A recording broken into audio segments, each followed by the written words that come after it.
नमस्कार दोस्तों, मैं हूं दिग्विजय। आप देख रहे हैं अयोध्या न्यूज स्टोरी। इस वक्त हम लोग मौजूद हैं अयोध्या जिले में गुंदौर में। गुंदौर का सबसे पुराना स्कूल राम इंटर कॉलेज में हम लोग मौजूद हैं। चलेंगे यहाँ पर जो प्रबंधन का कार्य देख रहे हैं उनसे हम बातचीत करेंगे और जानकारी लेंगे स्कूल के बारे में। काफी पॉपुलर स्कूल है, काफी पुराने समय का स्कूल है। बहुत सारे लोग जो है यहाँ से पढ़ के बड़े बड़े अधिकारी भी बने हैं। ऐसे में आपका हम अपने चैनल पे स्वागत करेंगे। जी, आशुविंद्र सिंह नाम है हमारा जी। और मैं भी इस विद्यालय का ही छात्र रहा हूँ। और एक समय ऐसा था कि 1977 में हमारे इस क्षेत्र के जो सम्मानित बुजुर्ग लोग थे, उन्होंने एक मुहिम चलाई थी इकट्ठा होके। तो इस विद्यालय की स्थापना 1977 में किए थे। एक ऐसे समय में जब शिक्षा का कोई प्रसार ही नहीं था, किसी को शिक्षा के बारे में चिंता ही नहीं थी, कोई सोच भी नहीं सकता था कि हाँ शिक्षित होना है। उस समय हमारे इस परिवार के, इस क्षेत्र के बुजुर्गों ने, सम्मानित लोगों ने, और वो मतलब श्रद्धेय हैं जिन्होंने इस स्थापना की इस विद्यालय की 1977 में लगभग 50 साल। अच्छा, लोग बात की जाए इतने पुराने समय की, अगर बात की जाए तो जब हमारे पूर्वजों ने शुरुआत की कि शिक्षा जो है लोगों को ध्यान देना चाहिए, शिक्षा की तरफ लोगों को आकर्षित होना चाहिए, शिक्षा बहुत जरूरी है, तो वो लोगों ने क्या सोच के जो है स्कूल की स्थापना की होगी, किस तरीके से ये सब पद्धति में आया? उन्होंने जो स्कूल की स्थापना का उद्देश्य, भाई हम उनसे मिले तो है नहीं, लेकिन जहाँ तक वर्तमान समय में अगर देखा जाए तो सामाजिक समरसता और शिक्षा की भावना जागृत करने के लिए कि प्रत्येक व्यक्ति शिक्षित हो, ये उद्देश्य उनका रहा होगा। शिक्षित समाज की स्थापना, शिक्षित समाज की स्थापना उनका उद्देश्य रहा होगा, जहाँ तक मेरी सोच है। और राम इंटर कॉलेज जी, उस नाम क्या सोच के ये रखा इसका गया? नाम रामलघु माध्यमिक विद्यालय था पहले। तो कक्षा 6 से 8 तक की पढ़ाई होती थी। बाद में ये उच्चीकृत हुआ 9, 10, 11, 12 भी आज इंटर क्लास की विज्ञान वर्ग और कला वर्ग की मान्यता है यहाँ शासन द्वारा। उसकी कक्षाएं नियमित चल रही हैं। तो पुराना है, राम श्रद्धेय राम, अयोध्या माँ सरयू का किनारा है। और अयोध्या के में अगर अयोध्या में कोई हो और राम का नाम ना हो तो इसे तो हमको लगता है अयोध्या से हाँ ये हमारे आपके देखा जाए तो पूर्वज ही राम रहे हैं। और फिर हमको राम की पहचान की, हमारे जो पूर्वज ही राम है। हम तो, हमारी तो दुनिया देखे देखे हम काहे देखे, हमारे तो पूर्वज राम है, हमारी पहचान तो उन्हीं से है। चलिए तो थोड़ा चलते चलते बातचीत हो जाएगी। यही सोच के उन्होंने नाम हाँ। रामलघु माध्यमिक विद्यालय रखा होगा। अच्छा, गौरव की बात है कि हम लोग भी अयोध्या से ही हैं, काफी गौरव की बात है। जी। और जितने लोग अयोध्या से वीडियो को लाइक करके शेयर कर दीजिएगा। जब ये शुरुआत हुई थी उस समय की अगर बात की जाए तो लगभग कितने बच्चे होते थे स्कूल? नहीं, उस समय जैसे ये ग्रामीण अंचल में पहला विद्यालय था इस क्षेत्र में। और जहाँ तक मेरी जानकारी का वो है, जानकारी में है, जब मैं 2009-10 के आसपास, उस समय यहाँ की संख्या 2500 के आसपास थी। 2500 2500 एक समय था। आप एक बार देखिए, पूरा कैंपस ये भरा हुआ होता। एक बार मैं कहूँगा कैमरामैन से थोड़ा कैंपस दिखाया जाए, इधर से काफी लंबी पूरा जगह है, जगह कैमरा इस पूरा। तरफ से घुमा और दिया जाए। इस विद्यालय में लगभग 42 से 43 बीघे जमीन है। हाँ, अपने आप में ये एक अनूठा ये भी है। हाँ, 42-43 बीघे जमीन है इस विद्यालय की अपनी। काफी लंबी। हाँ, और सब बुजुर्गों ने दान दिया है। हाँ, कोई पैसा नहीं लिया, निस्वार्थ भाव से उन्होंने दान दे दिया। अच्छा, दान दी गई दान, जमीन ये पे विद्यालय स्कूल चल रहा 43 है। बीघे जो विद्यालय के नाम संपत्ति है, वो बुजुर्गों ने, हमारे पूर्वजों ने दान दी है इस विद्यालय को। सोच लिए क्या भावना रही होगी उस समय। लेकिन आज कोई जमीन थोड़ी सी भी नहीं देगा। आज कत्ल, भाई भाई में कत्ल हो जाता है जमीन के लिए, विद्यालय के लिए देना दूर, अपने सगे भाई को नहीं देते। हाँ, आज के समय की अगर बात की जाए तो फिलहाल वर्तमान में छात्रों की संख्या कितनी होगी?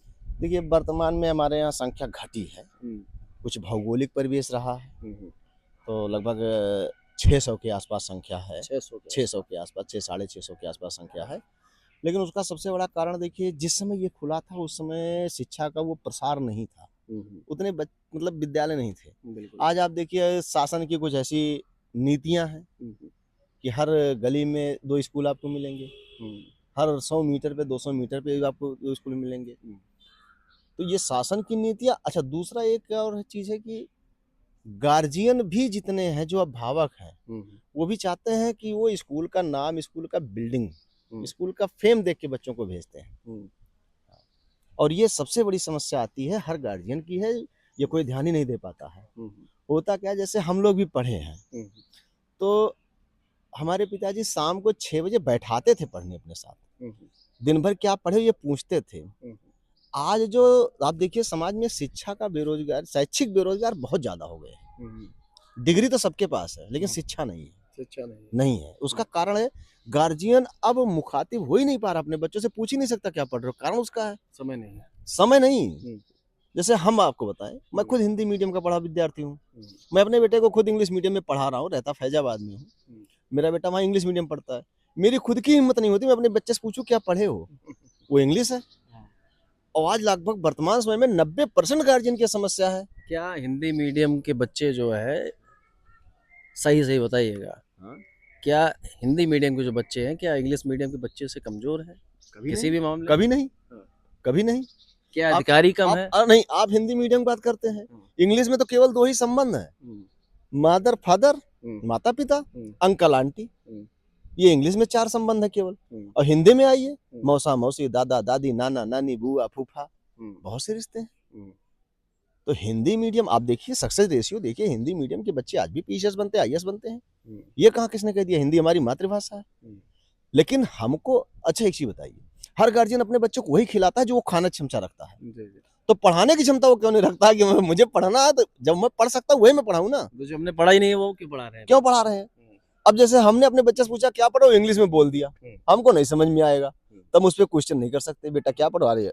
क्या क्या ये बताइए, जो हिंदी मीडियम पढ़ा हुआ बच्चा है वो डीएम नहीं बनता है क्या? वो भी बनता है। बिल्कुल बनता है डीएम। अब यूपीपी वैकेंसी आई थी अभी उत्तर प्रदेश सरकार के द्वारा, उत्तर प्रदेश की 2 पुलिस की भर्तियां की गई है, सब हिंदी मीडियम बच्चे हैं। इंग्लिश मीडियम वाले पूछो संविधान क्या होता तो कहेंगे हमको नहीं पता। हिंदी मीडियम वाला संविधान बकायदे बताता बढ़िया। हाँ, प्रश्न हिंदी में आते हैं। हमारे प्रधानमंत्री स्पीच हिंदी में देते हैं। हाँ, तो हिंदी का तो हमारी राष्ट्रभाषा है वो। और हिंदी मीडियम, ये मेरा एक संदेश आपके चैनल के माध्यम से है कि प्रत्येक गार्जियन को अपने बच्चे को हिंदी मीडियम ही पढ़ानी चाहिए।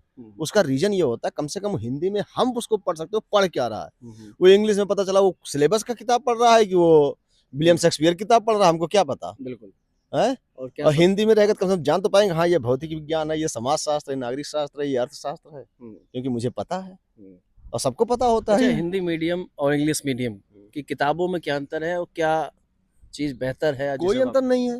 हाँ भाई, भारतीय संविधान में 395 आर्टिकल होते हैं, धाराएं हैं, अनुच्छेद हैं, वो हिंदी में भी है अंग्रेजी में भी है। बस अंतर इतना है कि हिंदी में सेब लिखा होता है, अंग्रेजी में एप्पल लिखा होता है। तो हमको सेब ज्यादा आसानी समझ में आता है। तो हमारे बच्चों को सेब ही ना पढ़ाए, एप्पल काय के लिए पढ़ाए। जो लोग देख रहे हैं उनको क्या संदेश देना चाहेंगे? जैसे बहुत सारे परिवार के लोग हैं जो ये कहते हैं कि इंग्लिश मीडियम नहीं पढ़ेगा बच्चा तो आगे नहीं बढ़ पाएगा, नहीं ऐसा और औरों से पीछे रह जाएगा। लोग ऐसा सोच रहे हैं। एक मेंटालिटी ये है, जैसे मैं अपनी खुद की मेंटालिटी, आपने पूरे समाज की मेंटालिटी बताऊं। एक बच्चा हिंदी में बहुत अच्छा उत्तर दिया हो, बहुत अच्छी राइटिंग हो, वो हिंदी में लिखा हो, और उसी के बगल दूसरी कॉपी और हो, वो क्या लिखा हो नहीं पता, केवल इंग्लिश में लिखी हो, तो एक समाज की मानसिकता बन जाती है वो इंग्लिश वाला ज्यादा अच्छा है। ये समाज की मानसिकता है और समाज को इस मानसिकता से बाहर निकलना पड़ेगा। सक्सेस रेट की अगर बात की जाए तो इंग्लिश मीडियम के आगे हैं या हिंदी वाले? मेरे विचार से हिंदी वाले। इंग्लिश वाला बच्चा, हिंदी वाला देखिए, हिंदी मीडियम का पढ़ा बच्चा मान लीजिए नौकरी नहीं पाता तो मजदूरी कर लेगा। इंग्लिश मीडियम पढ़ा बच्चा फिर मजदूरी भी नहीं कर पाए, खेती भी नहीं कर पाए। ये सवाल मेरा आपसे भी है कि हिंदी मीडियम के पढ़े बच्चे ज्यादा आगे निकले हैं या इंग्लिश मीडियम वाले ज्यादा आगे निकले हैं? इसका जवाब जरूर दीजिएगा आप लोग कमेंट बॉक्स में। भाई मेरे विचार से, जहाँ तक मेरा विचार है, हिंदी मीडियम ज्यादा बेटर है। और मैं अपने बच्चे को जैसे कक्षा 8 तक ये समस्या आई, कक्षा 9 में फिर हिंदी मीडियम की एनसीईआरटी बुक पढ़ा रहा हूँ उसको। रीजन यही है कि एनसीईआरटी की बुक पढ़ा इसलिए रहा हूँ कि मैं पढ़ के पढ़ा सकता हूँ उसको। बिल्कुल। और आज भी मैं शाम को 1 घंटे 1.5 घंटे अपने बच्चे के साथ बैठ के पढ़ता हूँ, पढ़ाता हूँ। मेरे साथ एक घटना हुई थी लॉकडाउन के बाद, मैंने अपने बच्चे का एडमिशन कक्षा 5 में करवाया, तो वहाँ टेस्ट हुआ, तो मेरा बेटा कक्षा 5 की टेबल नहीं सुना पाया था।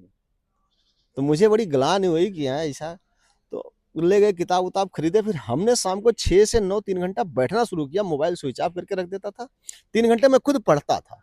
अब क्या पढ़ता था, अपनी किताब थी पढ़ता था। और मैंने अपने बच्चे से कह दिया तुमको 3 घंटा बैठना है, केवल बैठना है, केवल ना पढ़ो। 1 हफ्ता नहीं बीता होगा, मेरा बेटा खुद लेके बैठ गया पढ़ने, मुझे पढ़ने के लिए कहना ही नहीं पड़ा और आज डेली रूटीन है उनका 6 से 9 3 घंटा पढ़ाई होती है। अच्छा, आजकल बच्चे मोबाइल बहुत चला रहे हैं, इसको कैसे क्या समझाना देखिए चाहिए? इसमें बच्चों का दोष नहीं है, नहीं।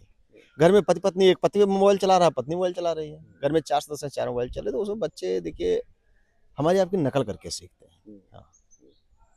कहीं ना कहीं एक सवाल जरूर मेरे मन में आ रहा है कि अगर स्कूल में बच्चों की संख्या घटी है तो उसको बढ़ाने के लिए आप लोग क्या कर रहे हैं? नहीं देखिए इस बार हमने प्रयास किया है, ग्रामीण क्षेत्र में एक जैसे कक्षा 9 से 12 का पढ़ा बच्चा जब वो फैजाबाद में किसी प्रतियोगी परीक्षा की तैयारी के लिए जाता है तो उसका नॉलेज जो होता है वो जीरो होता है।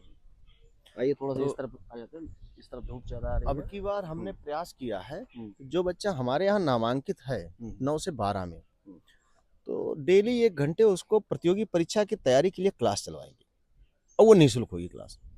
उसका उद्देश्य ये नहीं होता कि कक्षा 9 में पढ़ने वाले बच्चे को हम प्रतियोगी परीक्षा की तैयारी करना, उसका एकमात्र उद्देश्य है कि इंटर हमारे यहाँ पास करने के बाद बच्चा जब वो बाहर पढ़ने जाए, कंपटीशन तैयारी करने जाए, तो उसको कोचिंग कैसे की जाती है, प्रतियोगी परीक्षा का सिलेबस क्या होता है, उसकी ABCD पता हो। बस एक उद्देश्य मेरा है। यहाँ से अगर बच्चा जाए तो किताबी ज्ञान के साथ साथ प्रतियोगी परीक्षा की तैयारी के लिए भी कुछ सीख के जाए। इस चीज़ का तो हम सभी को सपोर्ट करना चाहिए, हम भी कर रहे हैं और जितने लोग देख रहे हैं मैं कहूँगा कि वीडियो को आप लोग शेयर कर दीजिएगा और इस काम के लिए जहाँ भी हमारी जरूरत पड़ेगी हम आपके साथ हैं, लगातार चलाएंगे और जितने भी दर्शक देख रहे हैं उनसे कहें आप लोग वीडियो को ज़्यादा से ज़्यादा शेयर करते रहिए। मेरा उद्देश्य 2 चीज़ है, एक हिंदी मीडियम शिक्षा, दूसरा शिक्षित बेरोजगार नहीं होना चाहिए ना। ग्रामीण क्षेत्र के बच्चों को ऐसा बना देना है कि प्रतियोगी परीक्षा में बैठें और उसके लिए मुझे जो करना पड़ेगा, जितनी सुविधा देनी पड़ेगी मैं दूंगा, प्रयास करूंगा, लोगों से कहूंगा। अभी इस विद्यालय कैंपस में ही निःशुल्क कोचिंग 15 अप्रैल के बाद मैं शुरू करने का प्रयास कर रहा हूँ। 8 बजे का विद्यालय है, जो हमारे यहाँ के बच्चे उनको मैं 7 बजे बुलाऊंगा, 1 घंटे वो कोचिंग पढ़ेंगे। वो कोचिंग उनके सिलेबस की नहीं होगी, वो प्रतियोगी परीक्षा की तैयारी के लिए होगी। हाँ, उसके लिए फीस नहीं ली जाएगी, वो निःशुल्क है, वो निःशुल्क है। जो हमारे यहाँ बच्चा पढ़ रहा है वो निःशुल्क है, उसके लिए कोई शुल्क नहीं तो है। आगे चल के प्लान क्या है कि ज्यादातर बच्चे आपके निकले आगे निकले? प्रयास यही है कि आने वाले 10 सालों में उम्मीद है हर विभाग में अपना एक बच्चा बैठा दूंगा। बहुत बहुत बधाई हो, शुभकामनाएं हमारी भी। प्रयास यही है कि इस विद्यालय से बच्चा निकालना है और हर विभाग में एक बच्चा तो बैठाना ही बैठाना। काश हर सरकारी स्कूल ऐसा हो। है देखिए सरकार इतनी सुविधा दे रही है और गार्जियन को एक चीज सोचना चाहिए। जैसे हम ये कह रहे थे, जैसे जो सरकारी स्कूल के अध्यापकों की बात है, जैसे हमारे यहाँ का जो अध्यापक वर्ग है, आप सोचिए हाई स्कूल पास करता है, इंटर पास करता है, BA करता है, B.Ed या BTC करता है, टेट क्वालिफाई करता है, फिर पूरे स्टेट लेवल की सुपर टेट परीक्षा में क्वालिफाई होकर तब वो अध्यापक बनता है। और सच्चाई है जो यहाँ अध्यापक नहीं बन पाता वो प्राइवेट में चला जाता पढ़ाने। तो गार्जियन को सोचना चाहिए कि योग्य अध्यापक उनको मिलेंगे कहाँ। भाई हमारे यहाँ एक जैसे होता ना छलनी आटा चालिए, जो चोकर होता ना वो फिल्टर होके बेरी एकदम सब मेवा तो हम ले लिए, जो बचा वो प्राइवेट में गया और वहाँ मतलब हमसे अयोग्य अध्यापक है, ये मैं गारंटी के साथ कहता हूँ। गवर्नमेंट स्कूल से ज्यादा अयोग्य अध्यापक प्राइवेट में है और हमसे 4 गुना पैसा ज्यादा देते हैं। हम शिक्षा के साथ साथ संस्कार भी देते हैं और वहाँ दुकान है अपनी, चलाना है उनको। तो यहाँ तो शिक्षा के साथ संस्कार भी दिया जाता है। हाँ, अभी देखिए 1 तारीख को हुआ, सारे बच्चों को रोली चंदन के साथ सारे बच्चों को स्वागत किया गया है। अभी नहीं, मैं आने वाले समय में प्रयास करूंगा कि इनको रामचरितमानस पढ़ाया जाए, हनुमान चालीसा याद कराई जाए। हाँ, अंत में क्या कहना चाहेंगे दोस्तों? अंत में क्या कहना चाहेंगे? गार्जियन से, जितने भी अभिभावक हैं उनसे मेरा एक विनम्र संदेश यही होगा कि अपने बच्चों को गवर्नमेंट स्कूल में भेजिए, हिंदी मीडियम पढ़ाइए। हाँ, अगर आपको अंग्रेजी भाषा का ज्ञान है तो अपने बच्चे को इंग्लिश मीडियम पढ़ाइए, क्योंकि आप अपने बच्चे से चर्चा कर पाए, अपने बच्चे से चर्चा कर पाए क्या पढ़ रहे हो, तब आप पढ़ाइए इंग्लिश मीडियम में। अदरवाइज हिंदी हमारी मातृभाषा है, राष्ट्रभाषा, हिंदी मीडियम स्कूल में पढ़ाइए। और फिर मैं एक संकल्प दोहराता हूँ, निःशुल्क कोचिंग करवा के बच्चों को शिक्षण व्यवस्था सुधार करके आने वाले 10 सालों का लक्ष्य हमारा ये है, विभाग में एक बच्चा बैठाऊंगा। उसके लिए चाहे जितनी मेहनत करनी पड़ेगी। हाँ, हर विभाग में एक बच्चा 4 बच्चा पुलिस में बैठा चुका हूँ, 4 बच्चा पुलिस विभाग में बैठा चुका हूँ। अगला नंबर एसएससी में लगाया हूँ। चलिए आने वाले 4 सालों में पीसीएस तक पहुंचूंगा। चलिए बहुत बहुत धन्यवाद आपका। ठीक ठीक।